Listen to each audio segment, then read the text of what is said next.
Welcome to the second of our three-part webinar series on what's new in SigmaXL version 11. I'm your host, Paul Petrin, and today I'm joined by John Noguera, co-founder and chief technology officer of SigmaXL. Before we dive in, just a quick note, recording PowerPoint presentation and the datasets from part one of the series are now available for download. In this session, John will demonstrate two new tools in SigmaXL, general full factorial and definitive screening designs. He'll also be answering your questions at the end of the presentation. Participants will remain muted throughout the session, but please don't hesitate to type in your questions into chat as we go. Note that support-related questions and questions not related to the content of this webinar should be sent to support@sigmaxl.com. With that, let's begin. John, over to you. Thank you, Paul. Welcome all to our webinar, part 2 of 3. I do appreciate your participation and your interest in SigmaXL and in the topic. I wanted to mention that I do have my LinkedIn address here on the PowerPoint, so feel free to connect with me. And let's just jump right into the agenda. Again, to recap, we're introducing the new features in SigmaXL version 11. And today we're going to cover general full factorial designs, and the specific example is a randomized complete block design to reduce blood pressure. And then the definitive screening designs, 3-level screening designs, we'll introduce them, and we'll use the example of a 6-factor cake bake. So to start with general full factorial designs, we permit up to 10 categorical factors with up to 10 levels. And the example that we'll use is a 1 categorical factor with block-on replicates for a randomized complete block design.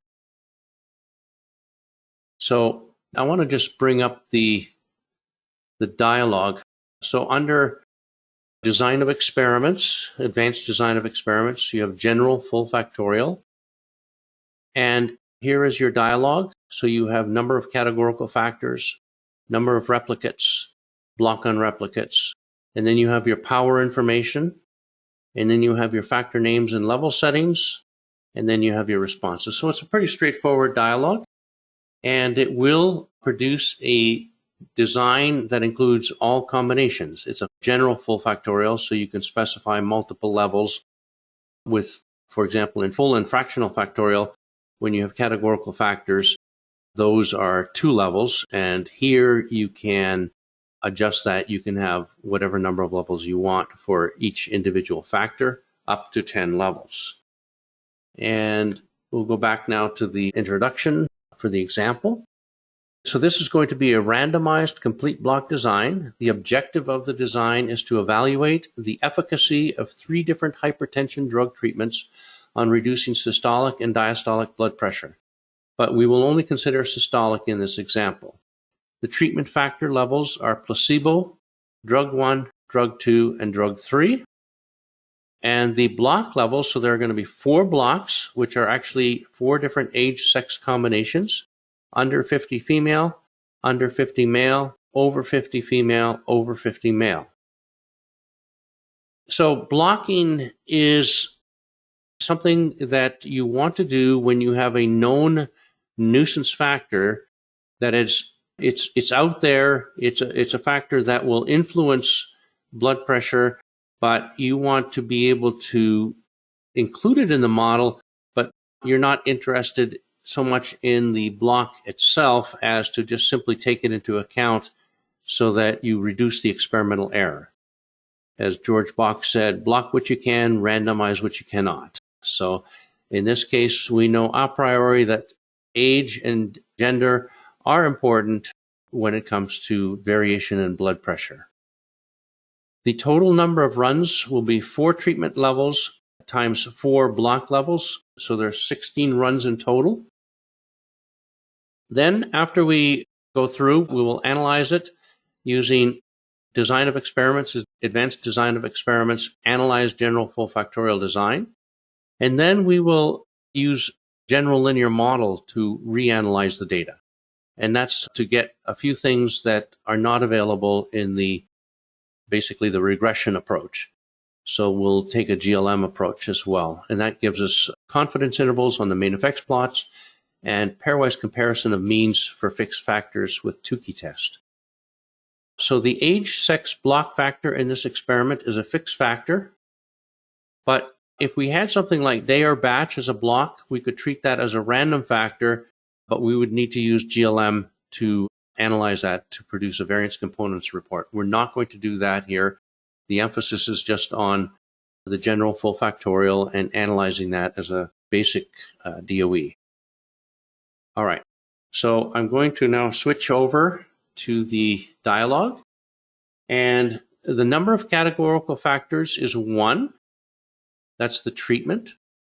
The number of replicates is 4, and the block on replicates must be checked. Okay, so this is going to give us 4 blocks. The number of levels for the factor, which is treatment, is actually going to have 4 levels. So I'm going to type this in. This is the treatment. And instead of level 1, this is placebo. And the next level is drug 1. And then we scroll over, and this is drug 2. And finally, for our 4th level, we have drug 3.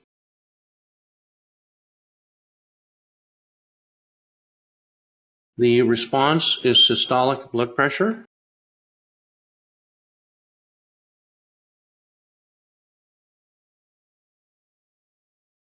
All right, and before we proceed to generate the design, actually I'm going to randomize, but I'll use a fixed seed so that the results are replicable and match what we have in the PowerPoint and in the workbook.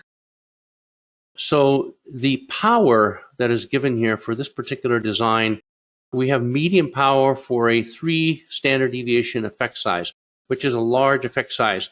So in fact, this is an underpowered design. If you were doing an actual clinical trial, you would want more replicates. Okay, so that's just something to be aware of. In terms of determining treatment efficacy, you'd want to have a higher power. But for purposes of demonstration, we're just going to use this as is with 4 levels and 4 blocks for a total of 16 runs. All right, so we'll go ahead and click OK. And this produces our design with the block numbers shown, and the treatment is randomized within blocks, and the blocks are randomized. We are also given the power that we saw in the dialog box. Okay, so what we're going to do now is we have a file that has been populated with the blood pressure readings, and that is called GFF RCBD systolic BP. So we'll open that file up.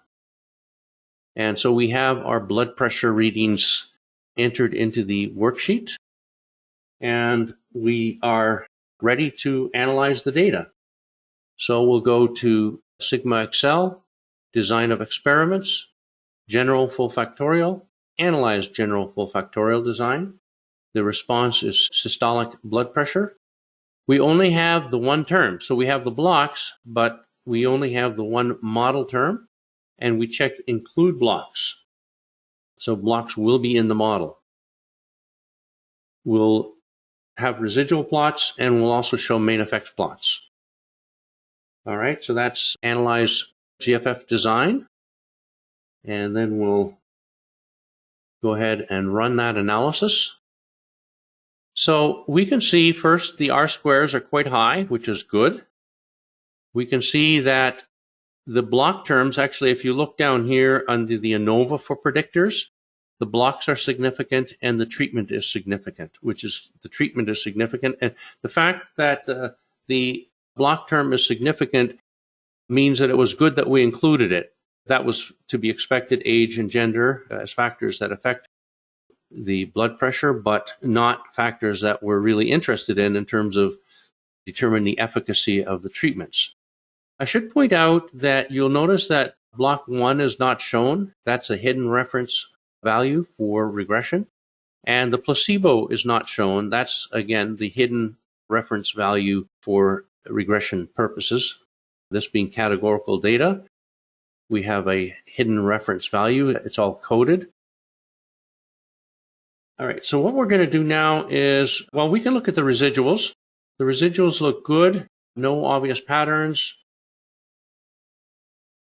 normally distributed, no obvious patterns. And then if we look at the plots, the main effects plots, we can see that drug number 3 has the lowest mean pressure, and the placebo has the highest mean pressure, that's what you would want in this particular case. So it looks like drug 3 is the most effective, and the placebo is definitely different from the treatments.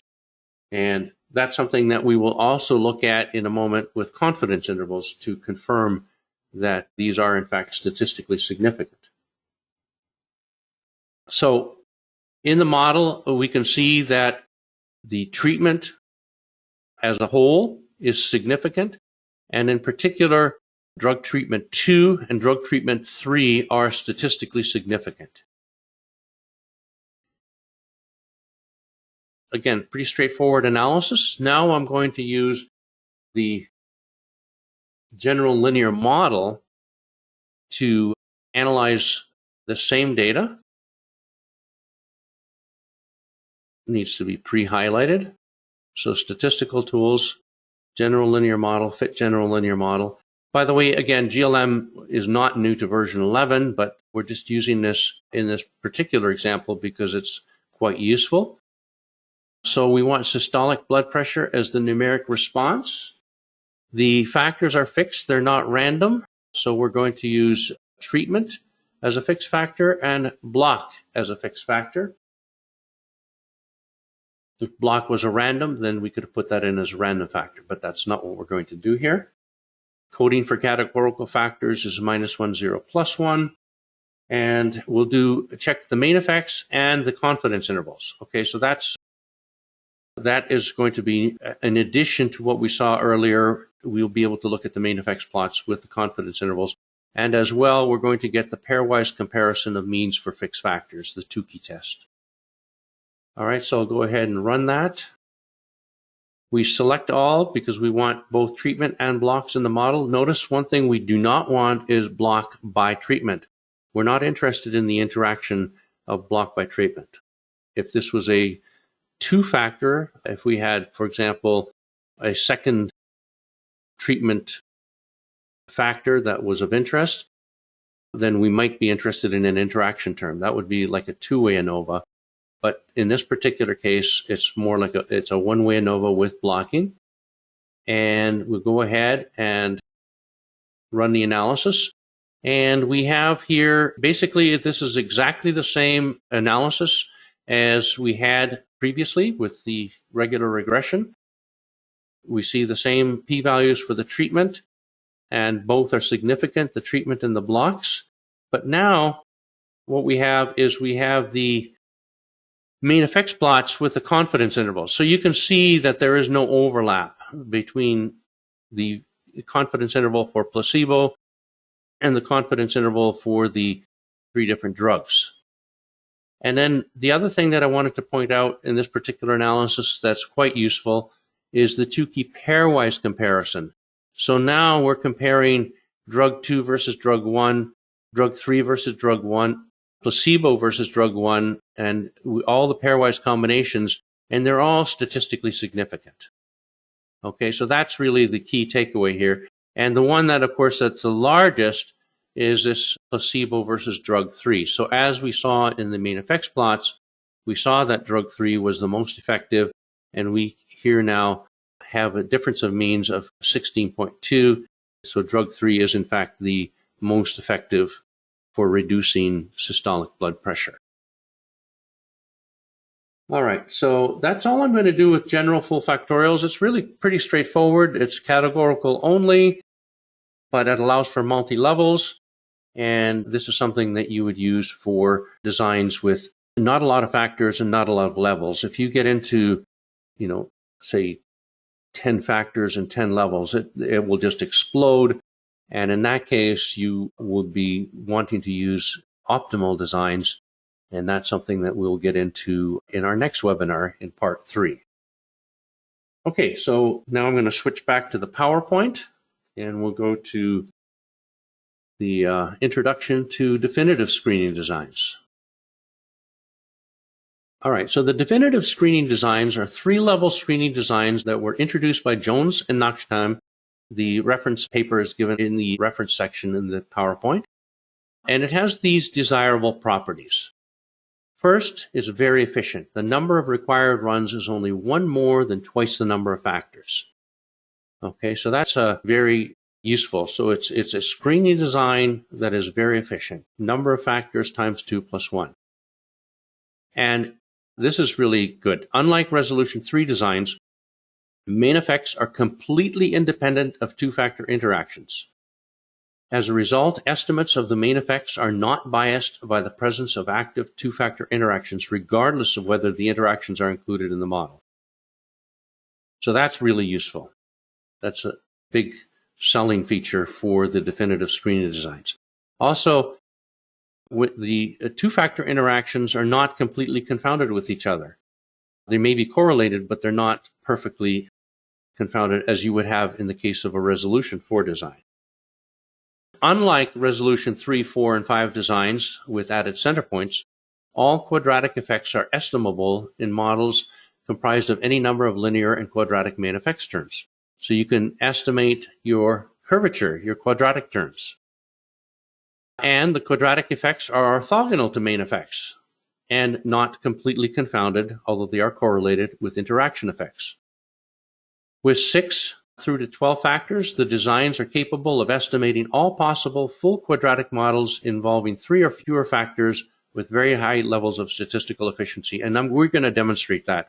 That's really one of the beautiful things of the definitive screening design, is that if you have sparsity of effects, you can actually come out with a full RSM model, even though you started with a screening design.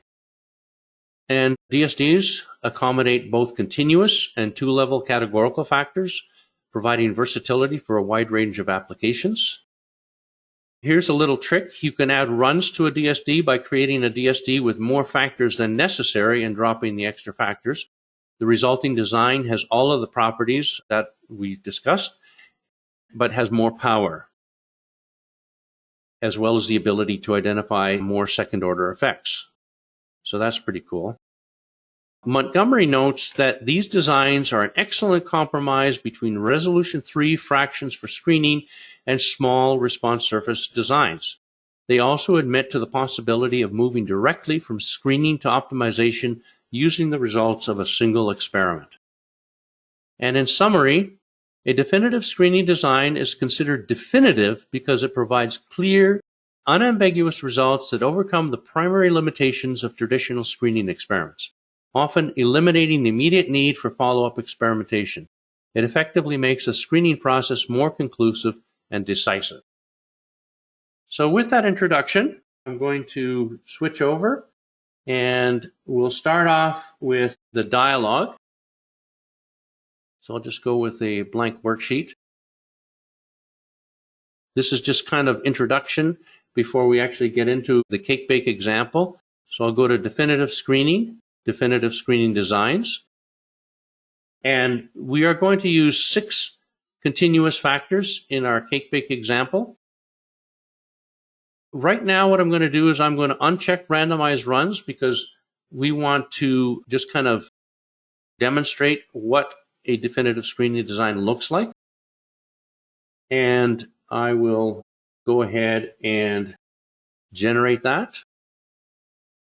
So with this, you can see here what you have are fold-over pairs. So for factor A, you have A at the center, and then you have a fold-over pair for the balance of the factors.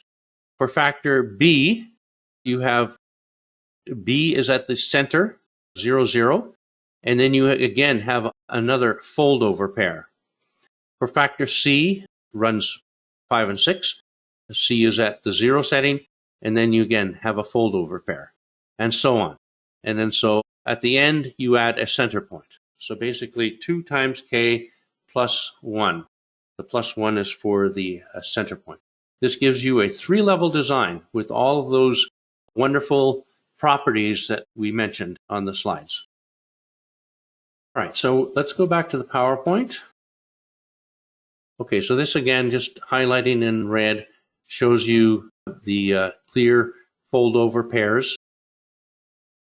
Now, we're going to create a 6-factor cake bake. The response variable is cake quality score, which is a composite of texture, rise, and taste on a 1 to 7 scale judged by a sensory panel. The goal is to identify the most influential factors and to maximize the cake quality. So here are the factors and the level settings. We only need to enter the low and the high settings in the dialog box. So we have flour amount, sugar amount, eggs, baking time, oven temperature, and milk volume. Those are the 6 factors for the design. And now we can go ahead and I will do recall SigmaXL dialog. Now I'm going to randomize the runs. I'm going to randomize the center points. I'm going to select a seed value of 1, 2. And to save on time, I'm actually not going to type in flour, sugar, eggs, time, and temp and the response because we already have that pre-populated in a worksheet. So I'll skip that. Basically, we just go ahead and click OK. And this produces our 13-run definitive screening design with the 6 factors, again, showing the low and high settings, but now the runs are randomized. And so what we'll do now is we'll open up the file that is pre-populated. The experiment was carried out. And here we go, where we have the flour settings, sugar, eggs, time, temp, and milk. And this is the quality scores from the taste panel. These are average scores. They're not straight integer values. That is our response. And we're going to now go ahead and analyze this data. So SigmaXL, design of experiments, definitive screening, analyze definitive screening design. The response is quality. And in our initial analysis, we're going to include all the main effects and all the quadratic terms. We're not going to include any interactions at this point, just the main effects and the quadratic terms. So we'll select all. That gives us a total of 12 model terms. And then with the constant, that's 13. That means there are no degrees of freedom to estimate the error. So we'll turn off the residual plots. And we'll go ahead and run that. And you don't get p-values because the length pseudo-standard error is not appropriate for 3-level design, but you do get the term R square for quality. And so we can see here flour, the D is time, flour squared, and temp are the dominant standout factors. So basically flour, time, and temp are the dominant factors. All right. And yeah, so in this particular case, you definitely want to use the Pareto charts because we don't have the p-values. As soon as we take a term out, we will get p-values. And also, there was something I meant to do. I meant to turn on the main effects plots. So I'll do that. So with the main effects plots, you can see flour is definitely important. And here we can see the curvature. So that's quite nice. You can see the curvature from the squared term. And as well with time, you can see the curvature effect. And temperature. Whereas eggs, not so much. They're not as important as time, temp, and flour. All right, so what I'm going to do next is I'm going to reanalyze this data, but I'm only going to include the 3 dominant terms. So I'm only going to include flower, time, and temp, and the squared terms plus their interactions. All right, so this is the nice thing that you can do with the definitive screening design. Assuming factor sparsity, we're going to use flower, time, temp, flower by time, flower by temp, time by temp,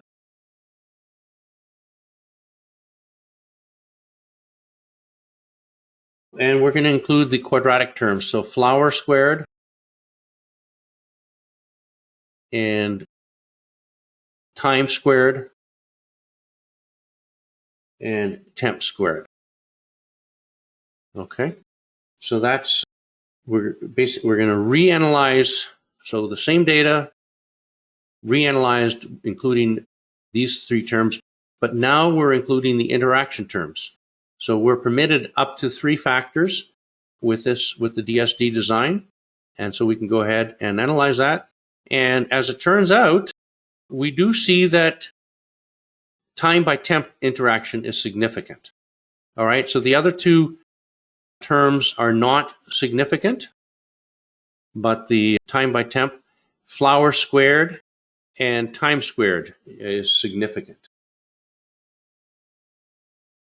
We have good R-square values. Okay, another important point here are the VIF scores. The variance inflation factor scores are good, less than 5. This is not an orthogonal design, but is certainly unacceptable in terms of degree of multicollinearity. So we're fine there. And that's something that you want to pay attention to for any of these designs. When we get into optimal designs, we'll also want to be paying attention to the variance inflation factor. All right, let's look at the Pareto charts. Okay, so here we can see now, this is the term R square, but now with the significance line, we can see that we have flower, time, temp, flower squared, time squared, and the BC, the time temp interaction, just right on the edge. All right. So now the next thing that we are going to do is best subsets regression. And I could have manually gone in and removed terms, but let's take advantage of the use of best subsets. So I did recall dialog, I'll go to advanced options, and I'll do check stepwise, and I'll do best subsets with the criterion AICC. All right. What's going to happen is, because there are fewer than 15 potential terms, best subsets will evaluate all possible combination for models and give us the models sorted on Akaike's information criteria. So that's maximum information with minimum terms. All right, so basically we'll go ahead and we'll run that. And so this leaves us, all the terms are statistically significant. It took out those other two-way interactions. It just kept time by temp. And it did take out the temp squared. All right, so this is our final model. Very good R-square values, including R-square predicted. All the terms are statistically significant. And this is actually the best subsets report with the minimum AICC. And what I want to do now is I want to run optimization, because the goal is to maximize the taste score. And so I will run optimize. And remember, it's a 1 to 7. So this gives us our settings of flower, time, and temp that maximize the taste score. So we have a predicted response of 7. Given this combination, also we can generate contour plots. So that gives us a nice visual. And what it does is, at this optimal setting, whatever your variable that is not included in the contour or surface plot is held at that particular optimal value that we determined from the optimizer. So here we can see this peak value for the flower and time. And here we can see the peak value looking at flower and temperature, looking at time and temperature. We have, here's our optimal spot for looking at time and temperature. So this gives you a nice visual looking at both the contour plots and the surface plots. Again, this was something that was always in the multiple regression, but now is integrated into the design of experiments, and in this particular case, the definitive screening. So now the important thing that I want to highlight in all of this is we started off with a 13-run design, and as Montgomery pointed out, the definitive screening designs admit the possibility of moving directly from screening to optimization using the results of a single experiment. So that's effectively what we demonstrated here. If you do have factor sparsity, then you can reanalyze your definitive screening design and produce a full quadratic model if you have a maximum of 3 dominant factors that are included in the model. Okay, so we're actually done a little bit early, but that's a wrap for what I have for the general full factorial and definitive screening design. So, Paul, I'll turn it over to you for questions. Thank you, John. So for the Q&A portion of this webinar, here's a question. Do we have any options to augment a DSD design? Okay, well, thank you for asking that. The answer currently is no. But in 11.1, we are working on Augment Optimal, and that Augment Optimal will allow for any stored design, whether it's a fractional factorial, definitive screening design, or optimal design, and then you can use optimality to produce the augmented portion. So the current answer is no, but it's something that we're working on, and that'll be coming out in version 11.1. So thanks for asking that. I want to mention that we are putting a podcast together on definitive screening designs, and it's actually a 20-minute podcast that will basically go through what we've just gone through today, but more in a podcast format. So that should be something that we'll post within a week. So look forward to that. There is a question here. What about predictive models? TreeNet? All right, so decision trees, classification regression trees, random forest. Currently, none of that is available in SigmaXL. So just that's something that's a possibility for down the road, but right now, no, sorry, not available. Another question. I saw the term stepwise regression in the DSD output. Can you comment a little bit about that further? Sure. So let me just pull up the example. So just a comment, this is something that we've had since version 10. And in the design of experiments, we've integrated the multiple regression analysis. So I'm going to actually load this up with way more terms than there are runs. So let's do that, make it interesting.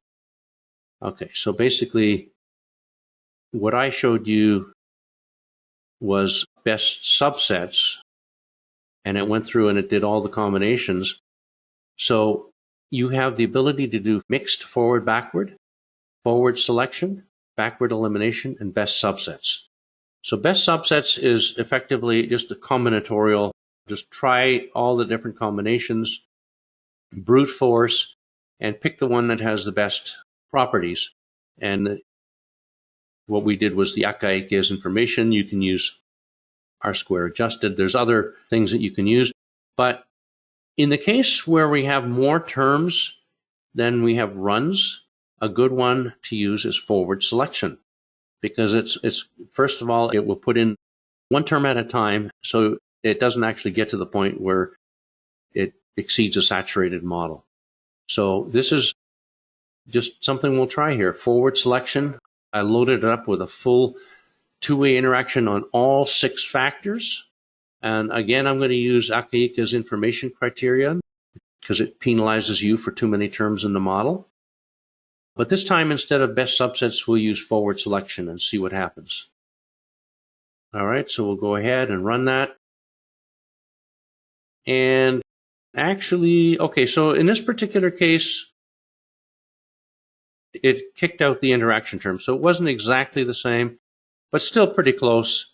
But in this particular example, remember, we started with everything, all 6 terms, all the interactions, all the quadratic terms, and using the forward stepwise, we ended up with the flower time temp, flower squared, and time squared. As I said, this has been in SigmaXL since version 10, but now with the design of experiments, we've connected it to the advanced regression tools, which include stepwise and best subsets. Also, multiple response optimization, and that's we've only demonstrated single response optimization, but you can also do multiple response optimization. Hopefully that answers the question on stepwise. That brings us to the end of part 2 of our 3-part series on the new features in version 11. We hope you found today's webinar both useful and informative. We encourage you to keep exploring all that SigmaXL has to offer. If you have any questions or feedback, we'd love to hear from you. Your input plays an important role in helping us improve and grow. Again, the PowerPoint presentation and example data sets used today will be available for download on our website, and a recording of the webinar will be shared in the coming weeks.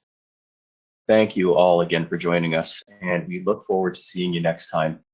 Enjoy the rest of your day. Thank you very much. Thank you.